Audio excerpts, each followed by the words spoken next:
11월 25일 새벽 기도회를 시작하겠습니다. 오늘 말씀은 다니엘서 11장 36절로 12장 4절까지입니다. 그 왕은 자기 마음대로 행하며 스스로 높여 모든 신보다 크다 하며 비상한 말로 신들의 신을 대적하며 형통하기를 분노하심이 그칠 때까지 하리니 이는 그 작정된 일을 반드시 이루실 것임이라. 그가 모든 것보다 스스로 크다 하고 그의 조상들의 신들과 여자들이 흠모하는 것을 돌아보지 아니하며 어떤 신도 돌아보지 아니하고 그 대신에 강한 신을 공경할 것이요 또 그의 조상들이 알지 못하던 신에게 금은 보석과 보물을 들여 공경할 것이며 그는 이방 신을 힘입어 크게 견고한 산성들을 점령할 것이요 무릇 그를 안다 하는 자에게는 영광을 더하여 여러 백성을 다스리게도 하며 그에게서 뇌물을 받고 땅을 나눠 주기도 하리라. 마지막 때에 남방 왕이 그와 힘을 겨룰 것이나 북방 왕이 병거와 마병과 많은 배로 회오리 바람처럼 그에게로 마주와서 그 여러 나라에 침공하여 물이 넘침같이 지나갈 것이요 그가 또 영화로운 땅에 들어갈 것이요 많은 나라를 패망하게 할 것이나 오직 에돔과 모압과 암몬 자손의 지도자들은 그의 손에서 벗어나리라. 그가 여러 나라들에 그의 손을 펴리니 애굽 땅도 면하지 못할 것이니 그가 권세로 애굽의 금은과 모든 보물을 차지할 것이요 리비아 사람과 구스 사람이 그의 시종이 되리라. 그러나 동북에서부터 소문이 그에게 그를 번민하게 하므로 그가 분노하여 나가서 많은 무리를 다 죽이고 멸망시키고자 할 것이요 그가 장막 궁전을 바다와 영화롭고 거룩한 산 사이에 세울 것이나 그의 종말이 이르리니 도와줄 자가 없으리라. 그때에 내 민족을 호위하는 큰 군주 미가엘이 일어날 것이요 또 환란이 있으리니 이는 개국 이래로 그때까지 없던 환란일 것이며 그때에 내 백성 중 책에 기록된 모든 자가 구원을 받을 것이라.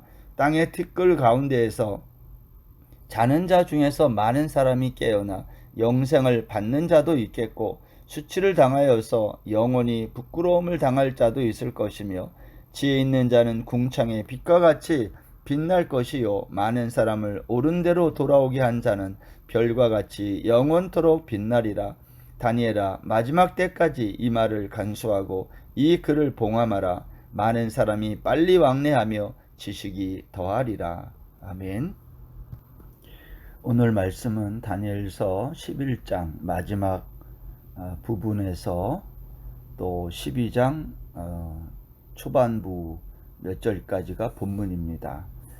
먼저 우리가 11장을 조금 정리하면 좋겠는데요. 다니엘서 11장은요. 메데바사, 그러니까 페르시아 제국과 헬라 제국의 역사를 다루고 있습니다. 페르시아 제국은 우리가 앞에서 한번 말했지만 고레스 왕을 시작으로 캄비세스, 다리오, 그리고 크세르크세스, 우리 성경에는 아하수에로 왕까지 이렇게 돼 있죠. 그리고 헬라 제국이 등장하는데 알렉산더를 시작으로 이제 알렉산더 사후에 사방으로 이제 나라가 나뉘었다 그랬잖아요. 그러다가 북방에는 이제 셀루커스 왕조가 시작되고 이 남방 이집트를 중심으로는 프텔로마이어스 왕조가 이제 시작되는 거죠. 그런데 이렇게 이제 알렉산더 사후에 북왕국과 남왕국으로 이제 나뉘던 이 헬라 제국이요, 결국은 북방왕 셀루코스 왕조에 의해서 이제 마지막을 장식하게 되는 겁니다. 로마가 이제 이 헬라 제국을 점령할 때까지. 그런데 그 셀루코스 왕조의 한 사람, 여기 36절 오늘 본문에 보면 그 왕은 그랬죠. 이 사람이 누구라고 했냐면 안티오코스 4세, 우리가 보통 안티오코스 에피파네스다 이제 우리가 그렇게 말하는데, 이 왕이 아주 우리가 주목해서 봐야 될 왕인 거죠. 이 안티오코스 에피파네스의 이야기가 다니엘서 11장 21절부터 시작해서 오늘 보면 45절 끝절까지가 전부 이 사람의 이야기입니다. 이 사람이 유명한 이유는 이 안티오코스 4세가 유대인을 핍박했기 때문에 그렇습니다. 그의 이제 선왕인 안티오코스 3세가 당시에 무서운 속도로 세력을 확장하던 로마와 이제 싸움을 벌였는데 결국은 패하게 됩니다. 그래서 이제 막대한 조공을 로마에 바쳐야 되는 신세가 되는 거죠. 돈은 많이 들어가는데 자기가 뜯어낼 세금은 부족하고, 그러니까 가진 방법으로 세금을 이제 갈취할 수밖에 없는 겁니다. 그래서 이제 이 안티오코스 4세는 나중에는 신전들을 이제 습격해 가지고 금부치 같은 것도 다 뺏어가고, 예루살렘 성전도 예외가 아닙니다. 로마에 그렇게 해서 조공을 바치는 거죠. 이 시간에 이 이집트의 남한국의 프톨레미 6세 역시 다시 팔레스타인을 찾고 싶어서 이렇게 기회를 노리고 있었던 겁니다. 그러다 보니까 이 안티오코스 4세는 일단 내정을 정돈해야 되겠다 생각해서요, 이제 여러 도시국가 같은 정복국들을 헬라라는 구심점으로 통일시키려고 합니다. 그래서 일단 종교적으로 헬라의 신을 섬기도록 이제 강권하기 시작한 거죠. 그래서 오늘 여기 본문에도 있지만 자기를 신이라 그래요. 제우스 신이라고 이렇게 신격화를 하는 거죠. 이렇게 정책을 펼 때에 유대인들의 입장에서는 어땠을까요? 하나님을 섬기는 그러한 유대인들 입장에서는 이게 이제 문제가 생긴 거죠. 하나님을 섬겨도 시원치 않을 판에 당시의 유대 공동체는 또 타락하기 시작한 거예요. 그래서 유대 사회에서 헬라화를 은근히 받아들이는 안티오코스 4세의 이 헬라화 정책을 받아들이는 세력도 생기고, 자연스럽게 이 셀로코스 왕조의 비위에 맞추려는 사람들이 이제 나타나기 시작한 거죠. 그러다 보니까 왕실은 돈을 많이 갖다 바치는 사람을 좋아하지 않습니까?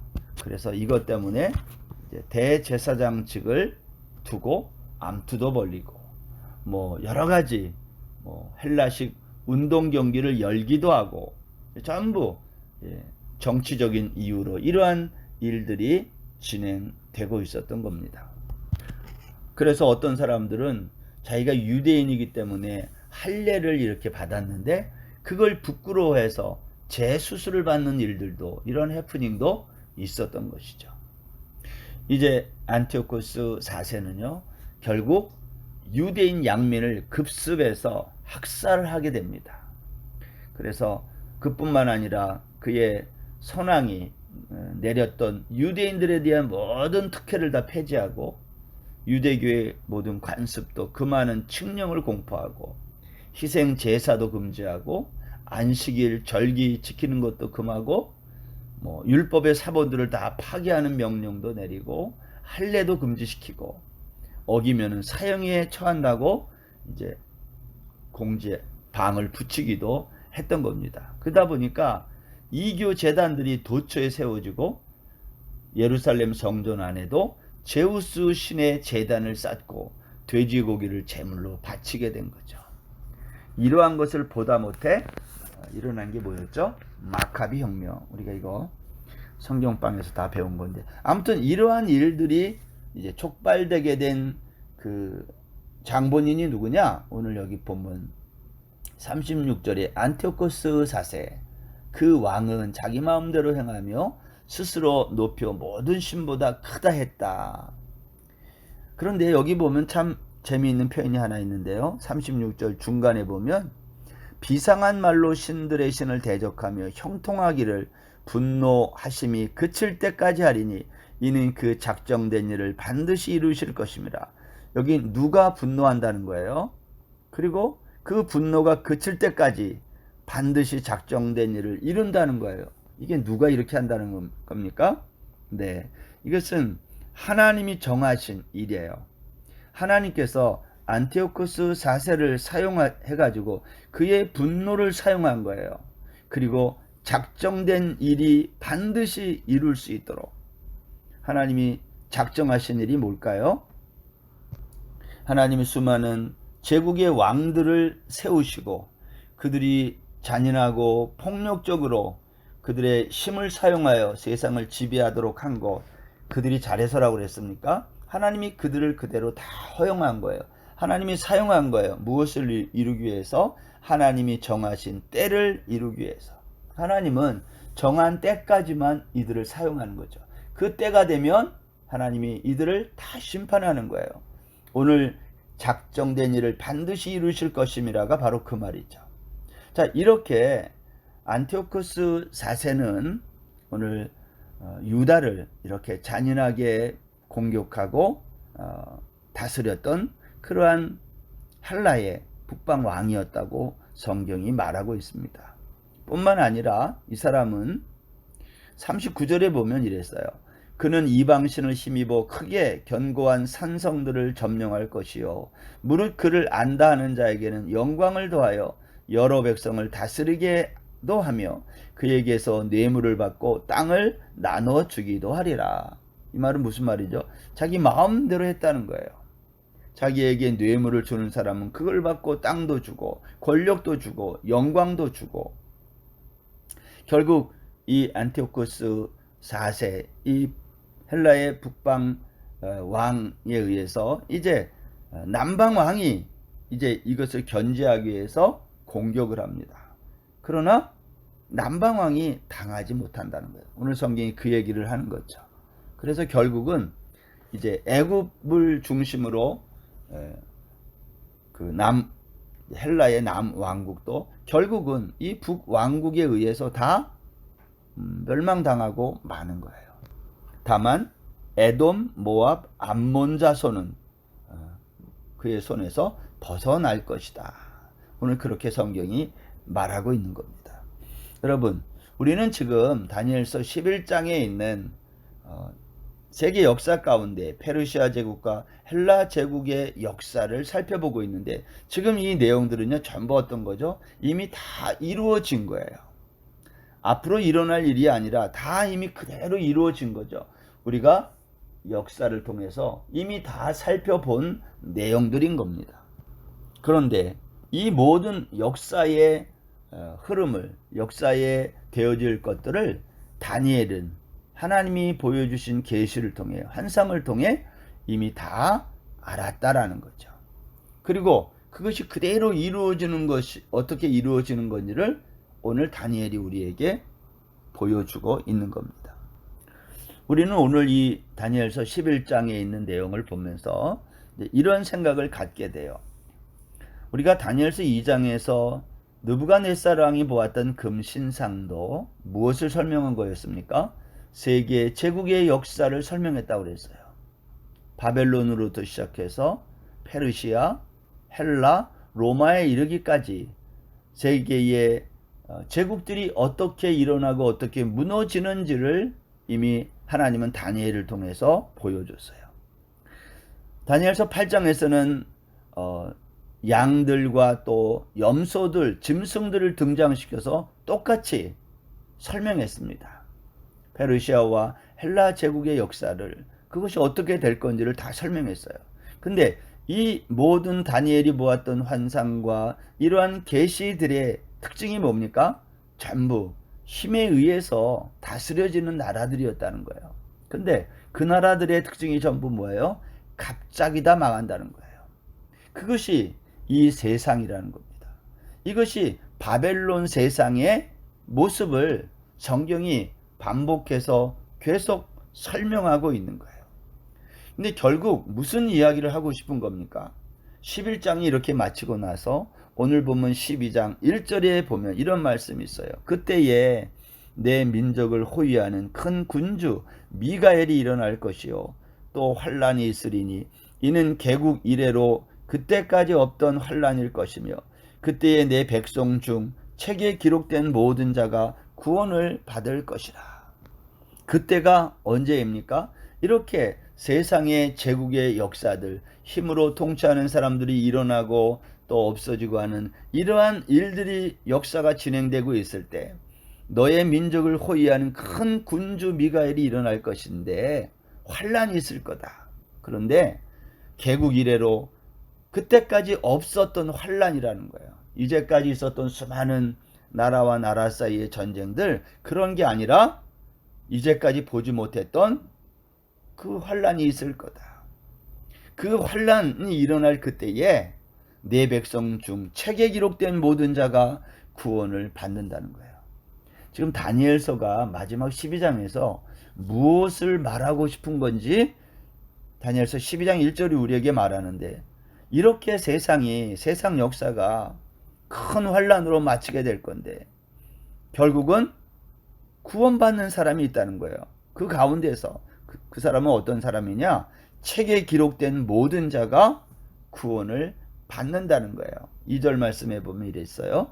땅의 티끌 가운데에서 자는 자 중에서 많은 사람이 깨어나 영생을 받는 자도 있겠고 수치를 당하여 영원히 부끄러움을 당할 자도 있을 것이며. 이건 무슨 말이에요?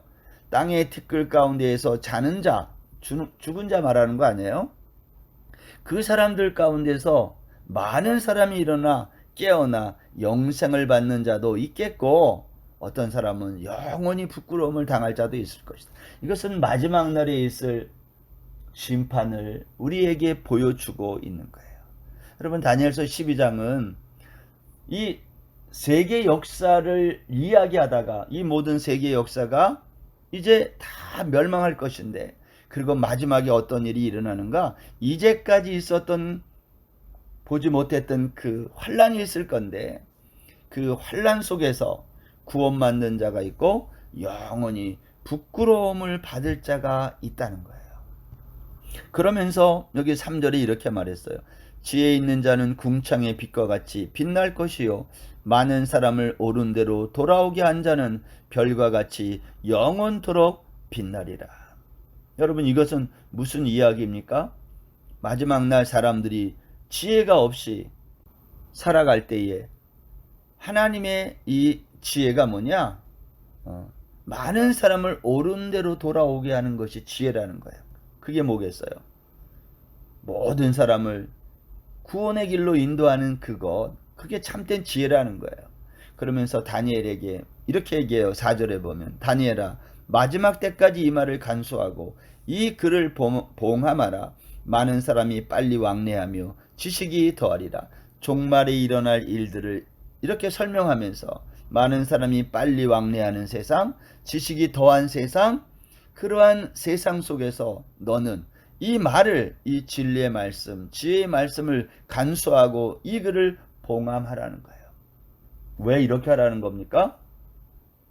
이 일이 너무나 소중한 일이라는 거예요. 많은 사람들이 세상의 짐승과 같고 힘으로 통치하는 이 세상에서 그것이 전부인 줄로 알고 사람들이 그 길로 가는데 그렇지 않다. 반드시 이 가운데에서 구원을 받을 사람이 있고 영원히 수치를 당할 사람이 있다. 이것을 기록한 이 말씀을 너는 잘 간수하고 봉함하라는 거예요. 여러분, 우리가 살고 있는 이 세상이 정말 그런 세상 아닙니까? 얼마나 세상이 왕래가 이렇게 빨라지고 있습니까? 세계가 일일 생활권으로 점점 다가오고 있지 않습니까? 그렇게 사람들의 왕래도 빠르고 지식이 얼마나 많아요. 정말 우리가 모르는 지식이 엄청 많이 있지 않습니까? 마지막 세상이 그렇다는 거예요. 그러나 그러한 세상 속에서 너희들이 꼭 간직해야 될 것, 이 구원에 이르게 하는 진리의 말씀을 너희들이 간수하고 봉함해야 된다. 왜냐? 이것이 너희들을 살리는 생명의 말씀이기 때문이라는 것입니다. 오늘 하루도 이 진리의 말씀을 붙들고 어두운 세상에서 분별력 있게 살아가는 우리 모든 성도님들 되시기를 주의 이름으로 축원합니다. 아멘. 기도하겠습니다. 하나님 아버지, 오늘 다니엘서 11장에 있는 말씀을 통해 페르시아와 또 헬라 제국이 어떻게 역사 속에서 일어날 것인지에 대해서 오늘 다니엘이 본 환상 계시를 우리가 살펴보았습니다. 그 가운데 안티오코스 4세가 어떠한 일을 할 것인지, 그러나 결국 이 모든 세상에 힘 있는 왕들은 어떻게 그들의 나라가 종말을 맞이할 것인지를 우리에게 말씀해 주셔서 감사합니다. 마지막 종말에 책에 기록된 자만 구원을 받는다 그랬는데, 이 진리의 말씀을 분별하여 많은 사람을 옳은 대로 돌아오게 하는 별과 같이 빛나는 이 말씀을 듣는 모든 주의 성도들 다 되게 하여 주옵소서. 오늘 하루도 주께 의지하며 예수님의 이름으로 기도드립니다. 아멘.